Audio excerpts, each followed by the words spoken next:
नमस्कार, आप देख रहे हैं स्पेशल रिपोर्ट। आपके साथ मैं हूं अभिषेक। चीन का बहुत जल्द जंग से सामना होने वाला है। दक्षिण चीन सागर में चीन की मनमानियां इस कदर बढ़ गई हैं कि पड़ोसी देश अब जंग की ओर बढ़ने लगे हैं। आपको यह जानकर हैरानी होगी कि चीन से बहुत कमजोर मुल्क फिलीपींस ने उन्हें खूनी चेतावनी दी। फिलीपींस का कहना है कि चीन ने मछली पकड़ने के बहाने उसके एक द्वीप पर कब्जा कर लिया है। इसी द्वीप को लेकर फिलीपींस ने कहा है कि अब चीन से जंग जरूरी है। भले ही इस जंग में उसकी हार हो जाए, लेकिन चीन को सबक सिखाने के लिए यह जंग जरूरी है। समंदर में चीन की साजिश पर आक्रोश। You know the cost of war, and if we go there and really to find out and to assert jurisdiction, he said it would be bloody. Philippines की चीन को खूनी चेतावनी।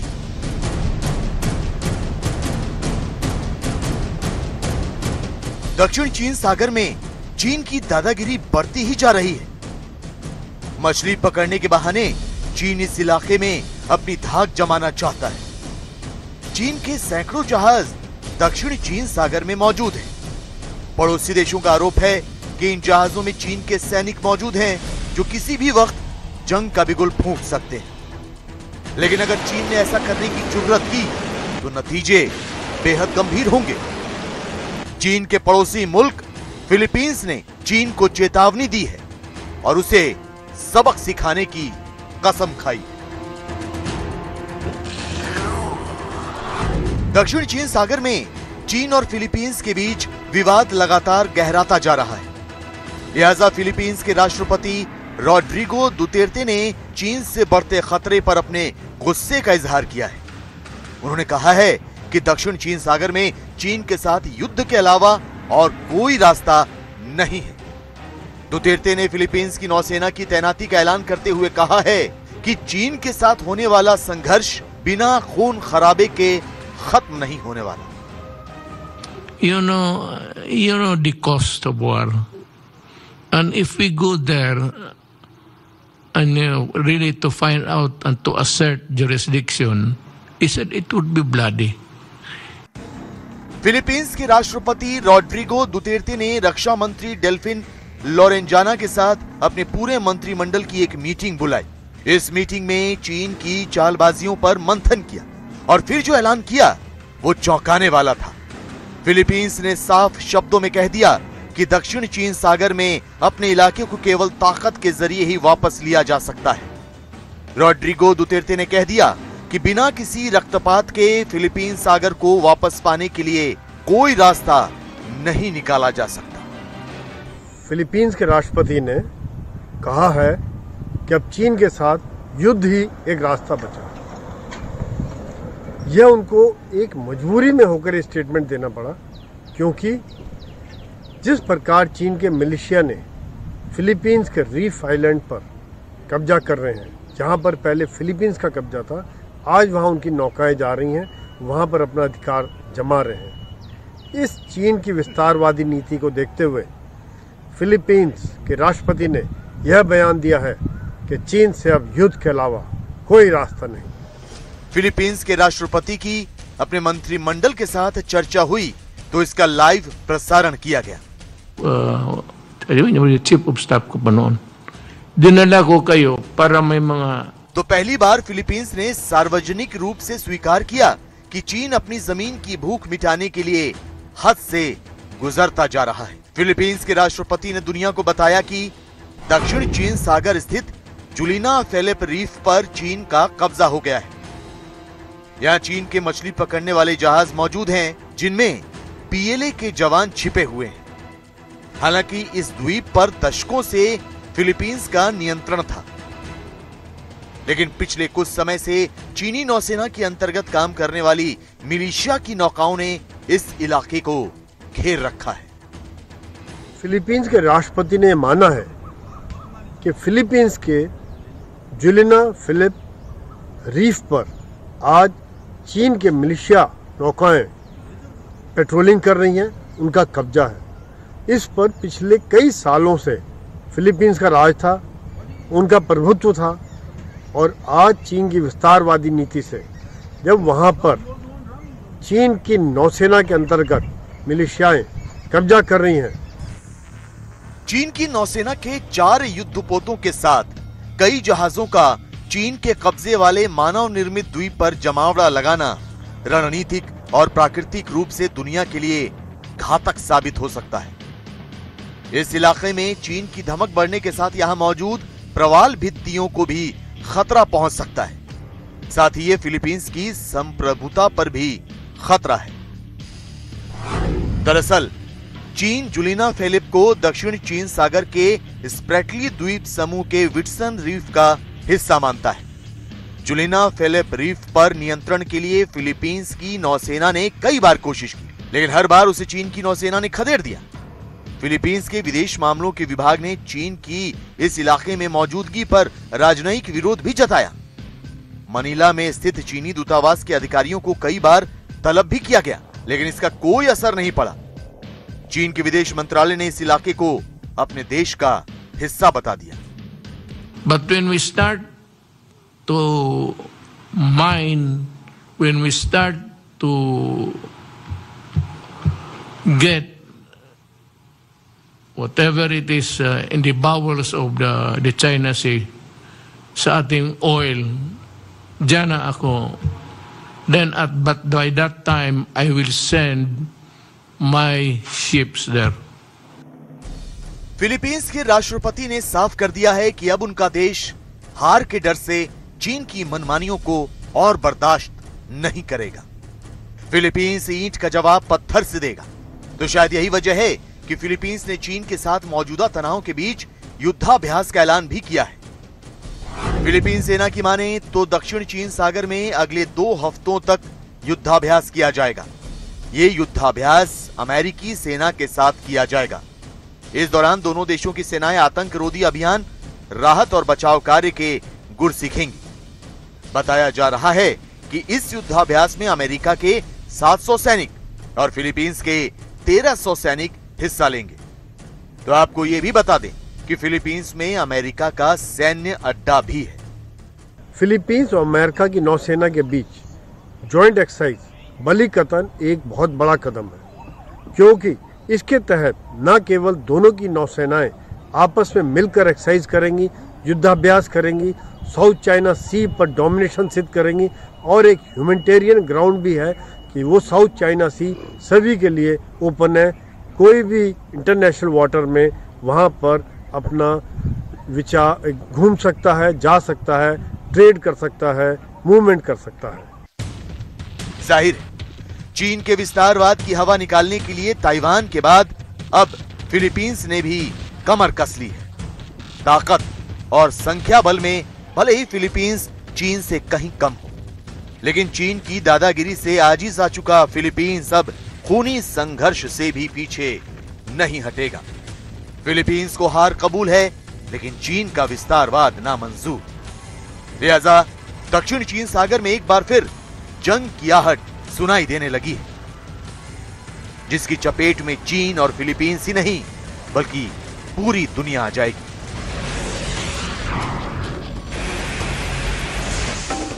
स्पेशल रिपोर्ट में अब बात करते हैं पाकिस्तान के प्रधानमंत्री इमरान खान की, जिन्होंने हिट विकेट होने का नया हुनर सीखा है। सबसे ताजा वाकया सामने आया है एक हिंदुस्तानी फिल्म को लेकर, जिसे इमरान खान ने अपने सियासी विरोधियों के खिलाफ हथियार के तौर पर इस्तेमाल करना चाहा, लेकिन यह दांव इस कदर उल्टा पड़ा कि सोशल मीडिया पर इमरान को घनघोर बेइज्जती का सामना करना पड़ा। लगता है इमरान खान के दिन अच्छे नहीं चल रहे हैं। वो जो भी करते हैं वही काम उल्टा हो जाता है। आलम यह है कि पाकिस्तान के भीतर इमरान खान की बेइज्जती अपने चरम पर है और हर गली, हर चौराहे के साथ साथ अब तो मीडिया और सोशल मीडिया पर भी इमरान खान के नाम पर पाकिस्तान के लोग थू थू करते दिखाई दे रहे हैं। लोग इमरान खान का नाम लेकर मजाक उड़ा रहे हैं। हम ऐसा क्यों कह रहे हैं, उसे समझने के लिए जरा 80 के दशक में आई एक हिंदुस्तानी फिल्म का ये सीन देख लीजिए। हमें जनता का सरकार पे से विश्वास हटाना होगा।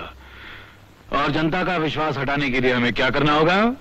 ऐसा माहौल पैदा करना होगा कि लोग इस सरकार को निकम्मी, नाकारा और बेकार समझकर किसी और पार्टी को कुर्सी पर बिठाने पर मजबूर हो जाएं। और इसके लिए हमें क्या करना होगा? चारों तरफ बेचैनी, खौफ का माहौल पैदा करना होगा। हर सूबे, हर शहर, हर गांव में कत्ल आम, डकैती, फसाद कराने होंगे। ये वीडियो क्लिप 80 के दशक में रिलीज हुई एक बॉलीवुड मूवी का है। इस क्लिप में किरदार सत्ता हासिल करने के तौर तरीके बता रहा है। कत्ल, खून और गारत हो कि लोग घबरा जाएं, सरकार की कुछ समझ में ना आए और पुलिस कुछ न कर पाए। फिल्म और फिल्म के डायलॉग वाली बात तो समझ में आती है, लेकिन इस फिल्म के इस हिस्से को पाकिस्तान के हुक्मरान का सोशल मीडिया पर इस्तेमाल समझ से परे लगता है। आखिर इमरान खान को ऐसी कौन सी जरूरत महसूस हुई कि अपनी बात कहने के लिए बॉलीवुड की फिल्म के हिस्से का सहारा लेना पड़ा? सच है, पाकिस्तान में इन दिनों बहुत कुछ हो रहा है। हर तरफ आग सी लगी हुई। शहर के चौक चौराहे पर कानून की धज्जियां उड़ाई जा रही हैं।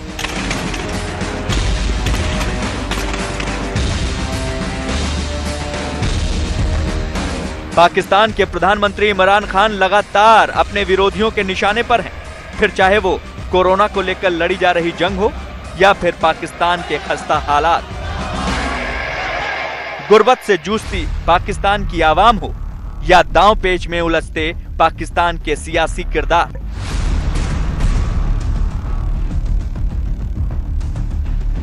हर कहीं इमरान खान के नाम का रोना रोया जा रहा है। पाकिस्तान में इन दिनों जबरदस्त सियासी घमासान चल रहा है। पाकिस्तान की इमरान सरकार लगभग हर एक मुद्दे पर बैकफुट पर खड़ी नजर आ रही है। ऐसा माना जा रहा है कि इस फिल्म की क्लिप शेयर करते हुए इमरान खान ने विपक्षी पार्टियों पर अपनी सरकार के खिलाफ साजिश रचने की बात कहने के लिए बॉलीवुड फिल्म क्लिप का सहारा लिया। यानी जिन फिल्मों से इमरान खान अपने मुल्क के लोगों को दूर रहने की सलाह और हिदायतें देते नहीं थकते, अब उन्हीं हिंदुस्तानी फिल्मों के जरिए वो अपने विरोधियों को निपटाने की फिराक में लगे हुए हैं। लेकिन लगता है इमरान की ये चाल उल्टी पड़ गई। लोगों ने इस पोस्ट के वायरल होते ही इमरान खान को निशाने पर लेना शुरू कर दिया। आलम यह है कि इमरान खान को बॉलीवुड फिल्म की क्लिप साझा करना भारी पड़ गया। सोशल मीडिया पर अपनी इस करनी की वजह से निशाने पर आते ही इमरान खान ने वीडियो डिलीट कर दिया, मगर तब तक इतनी देर हो चुकी थी कि लोगों ने इमरान खान की पोस्ट के स्क्रीनशॉट सोशल मीडिया पर वायरल कर दिए।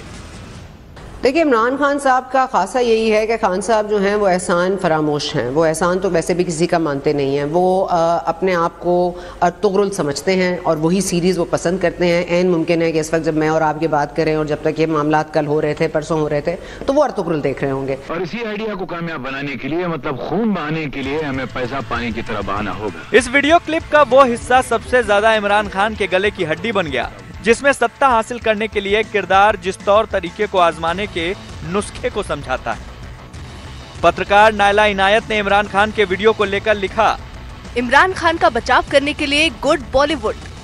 हालांकि इंटरनेट पर वायरल होने के बाद ट्विटर पर लगातार इसकी चर्चा होती रही। कई यूजर्स ने लिखा कि आखिर अब इमरान खान को अपने विपक्षियों के खिलाफ अपना मुंह खोलने के लिए बॉलीवुड का सहारा लेना पड़ रहा है।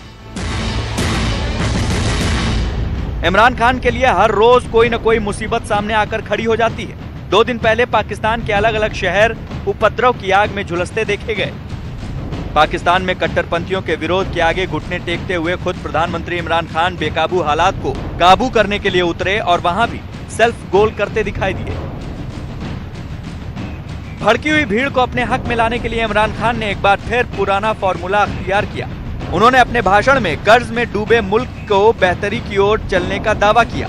ये भी कहा कि अब हमारी इकोनॉमी उठ रही है, लोगों को रोजगार मिलने के आसार बनने लगे हैं, पाकिस्तान का रुपया भी मजबूत होने लगा है, लिहाजा इस वक्त खुद को नुकसान पहुंचाने वाली हरकतों से बचना चाहिए, वरना हम अपने नुकसान से दुश्मन को फायदा पहुंचा देंगे। जब हम फ्रांस के एम्बेसडर को वापस भेज के ताल्लुकात तोड़ेंगे उनसे, इसका मतलब कि यूरोपियन यूनियन से हम ताल्लुकात तोड़ेंगे।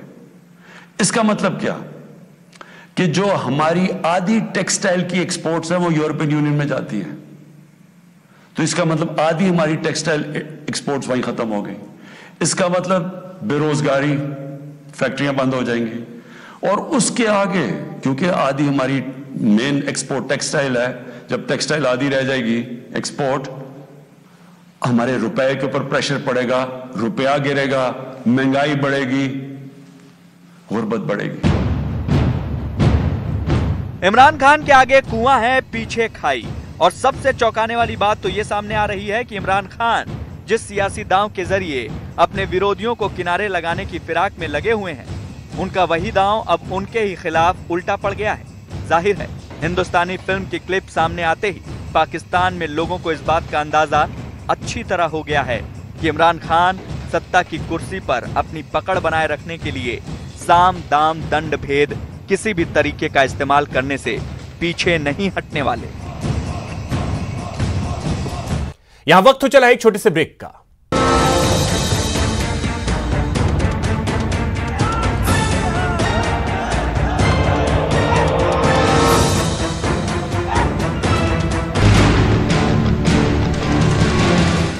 और अब बात करते हैं कोरोना की वजह से आए महासंकट के इस दौर में महारक्षकों की। जी हां, संकट की इस घड़ी में कोरोना मरीजों की मदद के लिए लोग सामने आने लगे हैं।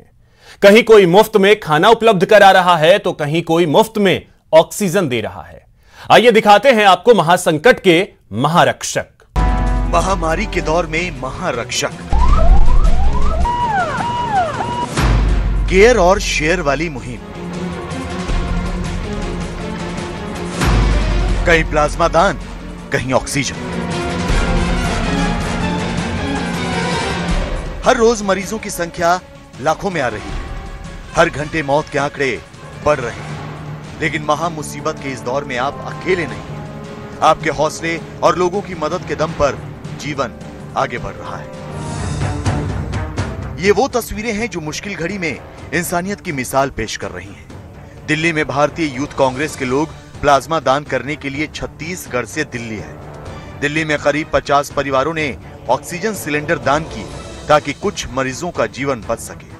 इसके अलावा दिल्ली पुलिस ने राजधानी के अलग अलग क्षेत्रों में ऑक्सीजन टैंकर और सिलेंडर पहुंचाने के लिए ग्रीन कॉरिडोर बनाकर सैकड़ों मरीजों को राहत दी। वहीं मुंबई में एक रेस्टोरेंट के मालिक कर्फ्यू के दौर में बुजुर्गों को उनके घर पर मुफ्त खाना पहुंचा रहे हैं। इसके अलावा चंडीगढ़ में एक होटल ने आइसोलेशन में रहने वाले कोरोना मरीजों के लिए घर घर जाकर टिफिन सेवा शुरू की है।